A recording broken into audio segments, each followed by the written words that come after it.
3 reads as follows. What were the major differences between the Federalists and Anti-Federalists? How did the arguments of the Federalists and the Anti-Federalists reflect their points of view regarding natural rights, republicanism, and the powers of the states?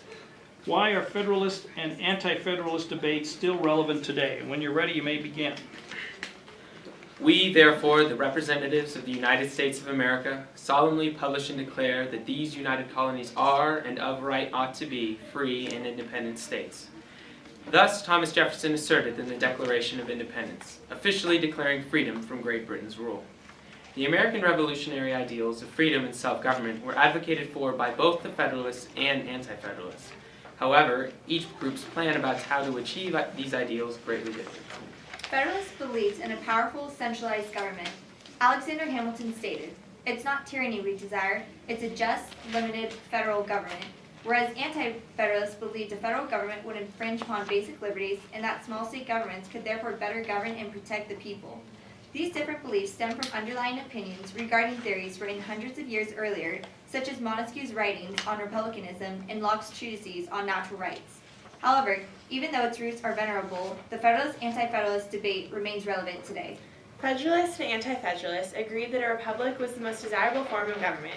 Writing on the violence of faction, James Madison writes in Federalist 10 that, "A republic promises the cure for which we are seeking." Similarly, Anti-Federalist paper Brutus I reads, "All agree in this, that whatever government we adopt ought to provide for full, fair, and equal representation of the people." However, they disagreed about the size of such government. While Federalists such as Madison thought that a large republic would control factions and other destructive forces, Brutus I counters that in a republic of the extent of this continent, the people in general would be acquainted with very few of their rulers, the people at large would know little of their proceedings, and it would be extremely difficult to change them, expressing the Anti-Federalist and classical Republican view that Republican government can only function in small communities. Similarly, both Federalists and Anti-Federalists sought to protect natural rights in the Constitution. But while Federalists saw natural rights as sufficiently protected in the body, for example, habeas corpus is protected in Article 1, Section 9, the Anti-Federalists thought that their rights needed to be specifically stated, that is, they desired a Bill of Rights. The Anti-Federalists felt that to protect these natural rights, states should have more sovereignty because they will understand the needs of the people in their proximity better than a national government. Arguing against supporters of a strong state power, James Madison states in Federalist 10, "The smaller the number of individuals composing a majority, and the smaller the compass with which they are placed, the more easily will they concert and execute their plans of oppression."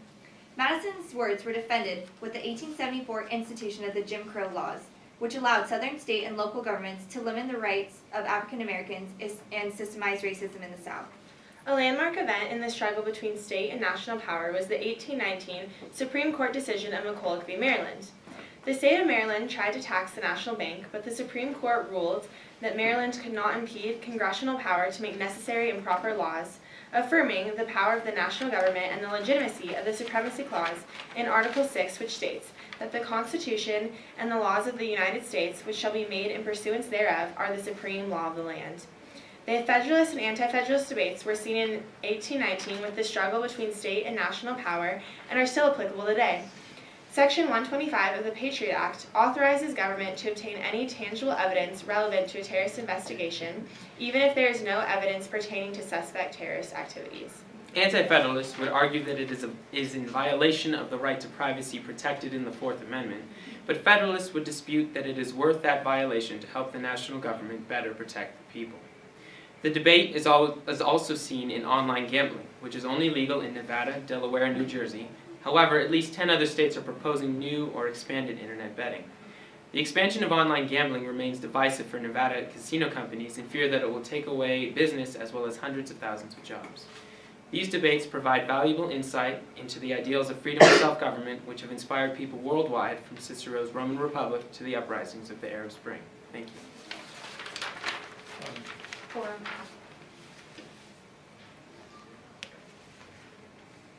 Okay, you look at government today, and government, the way it was back in 1787 when the Constitution was proposed, and given your the differences between the Federalists and Anti-Federalists, how would you rate government now as the Federalists having one or the Anti-Federalists having one? Do you see this government being more Federalist or Anti-Federalist? I would say it's a mixture of both because, as you can see through the Affordable Health Care Act, the federal government has stepped in and taken or made it made a requirement for every citizen in the United States to have health care or else they pay a fee. Whereas, and the Anti-Federalists felt that it should have been legalized on a state level. So in that way, the Federalists have won, but also with legalizing marijuana and gay marriage, the Anti-Federalists have sort of won because it's legalized on a state level and not on a national level.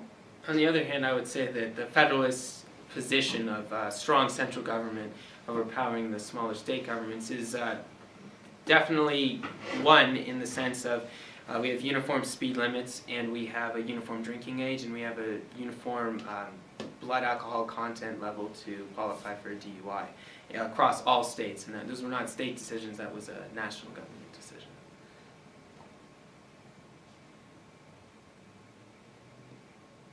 Questions?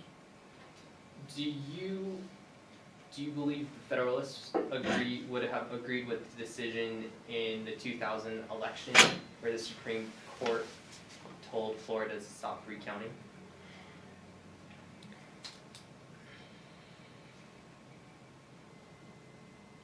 I think yes, because first of all, that's an expression of the power of the Supreme Court, which is a division of the federal government over the powers of states. But additionally, that was defending the Electoral College's decision to go for Bush rather than Gore. And the Electoral College was something that was in the Constitution, and the Federalists wanted the Constitution ratified. So I think they would agree with the upholding of the strong federal government and the fact that the Electoral College was upheld. You gave a couple of examples in your testimony of debates, or the Jim Crow laws was one example, and the debate on online gambling was another that you listed as exemplifying the differences between the Federalists and the Anti-Federalists. But what I didn't really hear is how. What I heard is that this is an example, but I didn't really hear how. So can you guys clarify that for me? How does the debate on online gambling articulate the two sides of that, or articulate the differences between Federalists and Anti-Federalists? It articulates it because Federalists would say that either the whole country has online gambling or no one has online gambling, and they make a direct decision on that, whereas the Anti-Federalists would say it's up to the states, and I believe it's just Nevada and New Jersey that allow online gambling, and so that's going with the Anti-Federalist view of it. How about the Jim Crow laws? Well, the Jim Crow laws are a tad more complicated, but the idea is that the local governments, the state governments, were allowed to take control of many aspects of voting and schooling and such, and the federal government did not step in to stop them. So we used it as an example about how James Madison thought that having a large republic would control these factious tendencies that are one group trying to infringe upon the rights of another group. So when the local state governments took over, in general in the South, the entrenched aristocracy of the sort infringed upon the rights of the newly freed African Americans. Thank you. The Federalists realized they could not rely on civic virtue alone. How did the Constitution solve this problem?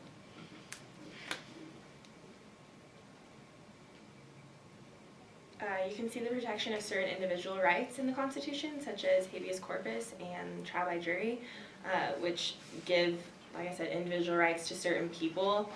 So those are also protected as well as promoting the common good. I think the Federalists also saw that giving the power of a Congress to create laws was as important as it was to limit the power of the Congress to make laws. So, expanding on the civic virtue idea, in Article 1, Section 8, Congress is given the power to make laws for education, which have been used to set up the public school system. And as Molly said, they protected individual rights because they knew that the people themselves were not going to ratify the Constitution if there weren't certain protections in there. So along with habeas corpus, there's the right to trial by jury in Article 3, Section 2, Clause 3.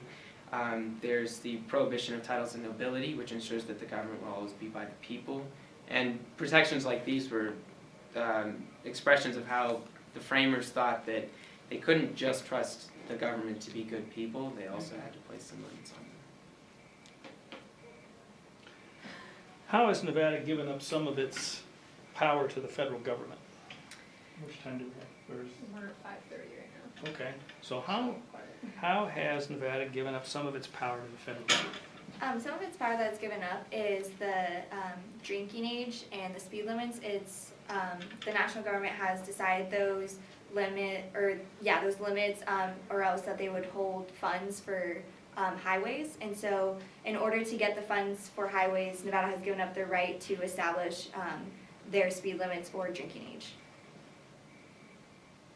It's also seen with the adoption of similar Common Core standards that Nevada recently adopted. Once again, the federal government said that they would withhold federal subsidies for highways and roads if Nevada didn't adopt that. Do you think small homogeneous communities better protect the rights of the individuals, or would you say the federal government does?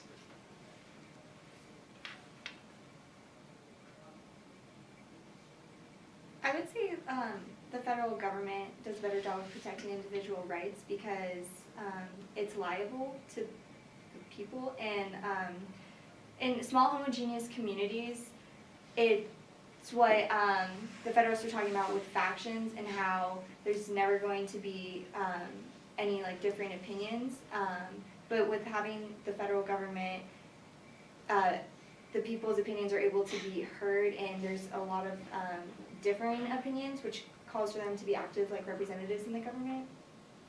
On the other hand, I'm going to use the Jim Crow laws again as an example, but for the opposite this time. The federal government had the power to go in and change what was happening in the southern states, but they didn't. And I think that's an expression of how what Brutus was talking about. The federal government was not responsive to the needs of the freed blacks in those states because they were so far away and the representatives weren't truly representative of them. And I think that although I think that having a strong and more fair government in a state like Alabama would have eliminated the problem of the Jim Crow laws much better than one up in Washington, D.C. So I think I'm in line with Brutus that having small homogeneous communities protects the individual rights of those represented much better than a federal government does.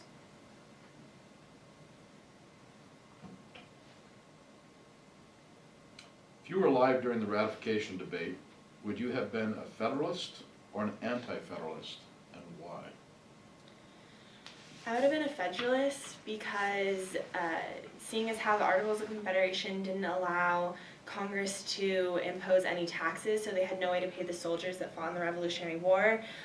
They also couldn't enforce the fact that citizens had to be kind to people who were loyal to the British government during the Revolutionary War, which is an agreement they made with Britain after the war was over, that they would do that and they couldn't enforce it in any way.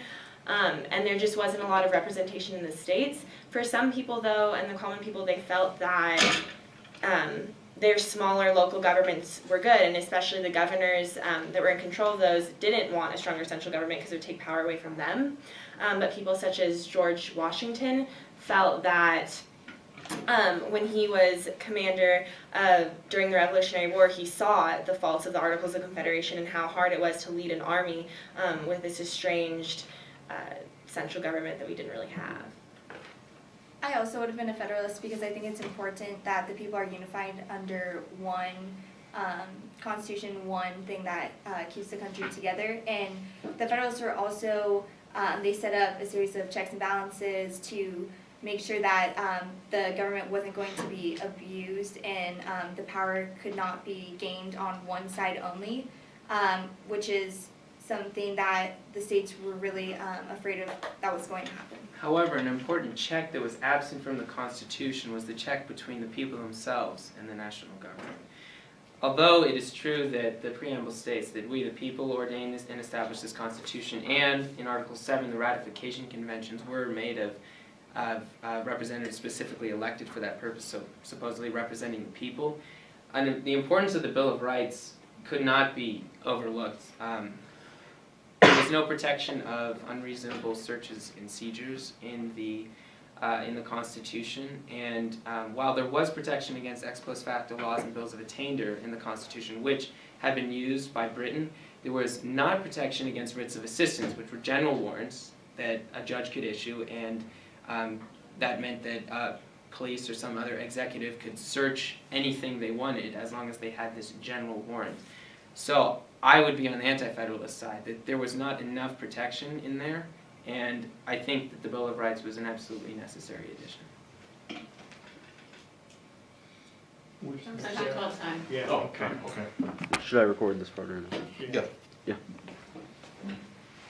My only comment is, when I asked about the Nevada part, okay, you need to get this, it wasn't speed limit and drinking age, it was blood alcohol level. Blood alcohol level was lowered to 0.08 in order to get those highway funds. The other thing was on the education part, it was the No Child Left Behind, the Common Core things, but it was for education funds, not highway funds. Okay? You said highway funds. I Those were believe the you only. too, I think that's funny. Yeah, why would you want to give highway funds? when you go to And it school? wasn't Common Sorry. Core, it's It's- standards. Standards, yeah, and it's the No Child Left Behind. You know, there was a big thing on NPR this week about, I'm outing myself, I listen to NPR, about the Common Core, and it featured Reno. Oh, yeah, Did you hear I it? listened to Yeah, that, there was yeah. some, Reno High was on it. Well, because the Teacher Washington did. County School District is one of the few that are out ahead of it. Uh-huh. It's, the Common Core is still in its infancy of being Right. adopted. Mm-hmm. Okay, so it's not all there yet. The national standards or the We've adopted Common Core, I use it in my French class. Like, I use the, they're using it, Yeah, Right. but the state hasn't said, We're gonna use it. this is it. Okay, it's some places aren't even experimental doing right it. now. Right now, it's just getting started. same with But, the you know, the No Child Left Behind standards, the state standards and the national standards, those are the things that were held over. You know, who was the first state that said, we're not playing that game? It was Utah. Yeah, Arizona. Utah said, no, we're not playing. And, you know, we actually, this district, in the first 2 months of No Child Left Behind, there were so many unfunded mandates that we were in debt $2 million that we're never gonna get paid in the first 2 months for Washington County School Districts have mandated, you know, some of the unfunded mandates. So, you know, there was a lot that you were to pay for that wasn't there in the beginning. And so, you know, our legislators didn't realize that. Do you have any more, Stan? No, that's it. Okay, I would question uniform speed limits for every state. Yes, because that's another thing, it's I not. don't think they're No. uniform. It's not. There's So a they're- maximum, Yeah. but uniform, I don't think they're, you know, Oregon's 60 or, I Not think the anymore. highest. Yeah, Yeah. Well, the most in California, I think it's 65. Here you can go 70 and 75 yeah, on some exactly. highways. California, I drove you can across go country from New York, 70 and there were lots of on I-5. Okay. Yeah, some of the major highways you can do that, but I'd be careful to say Yeah, there's don't make a blanket statement. common, you know, there's a uniform code that way. They did come in and limit the speed you could have. At the time they were doing that, Nevada had an unlimited speed limit. Mhm. I mean, I can remember driving across the state of Nevada at 100 miles an hour, literally. And then you could only go And 55. then, then it would drop. Drop to 55. And then they started moving it up. Right. So, and that was highway funds. That was strictly, they said, you don't wanna play, then you don't get highway funds. In our state, that'd been deadly. Right. We had to play there. So, I gotta tell you, Tyler, your start to your testimony was outstanding. cool. You grabbed our attention, and I've been waiting for that all night long. For somebody to show a little enthusiasm when you got started. And you did that, okay? I mean, I looked at one right there, I wrote it down. That's what we want. We want you to come on strong and grab our attention, and then it's up to them to keep the flow going, okay? You did an outstanding job of getting that started. And I thought, I'll be honest with you, you guys did a very nice job of giving us, you know, citing where the case law was. Or where it was in, you know, the Constitution, or, you know, you backed up most of the things you said, and we've been looking for that. Yep. Okay, that was a very, very nice job. And, you know, outside of a couple of the minor things, I appreciate what you did tonight as the best so far. I really do. True. I'll agree. Okay, I really do. To you guys. I would agree. Okay. I would. We agree on this, so you can Yeah, say it. so I'm gonna be a dick. He has been all night, but that's okay. I'm sorry. It's been a long day. Anyway, I know that the Federalists and Anti-Federalists differ. Just tell me. Just say, like we've been saying this on it. Just lay it out front. We know how they differ. How do they do it? And then you can go and expand throughout your testimony. Okay. Answer the question. Answer Right. the question. Answer the question. And another question for the Federalists versus Anti-Federalists remark is, if we didn't become a Federalist nation, you could argue that we would become another Europe and have 15